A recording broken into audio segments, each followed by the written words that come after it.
சிருஷ்டித்தார், அவர்தான் படைப்பின் காரணர் என்பதை தெளிவாக புரிந்து கொள்ள வேண்டும். அல்லேலூயா. இந்த காரியத்தை உள்வாங்கி புரிந்து கொண்டாலே போதும், ரட்சிப்பு நமக்கு நிச்சயிக்கப்படுகிறது. அல்லேலூயா.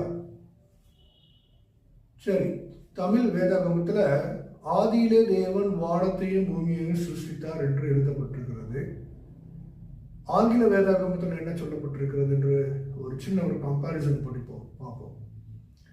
In the beginning God created the heavens and the earth என்று சொல்லி ஆங்கில வேதாகமத்தில் நமக்கு எழுதி கொடுக்கப்பட்டிருக்கிறது. கர்த்தருக்கு பிரியமான தேவசனமே, இந்த ஆங்கில வேதாகமம் என்பது பரிசுத்த வேதாகமத்தினுடைய சாராம்சம், அதாவது ஒரிஜினலாக எழுத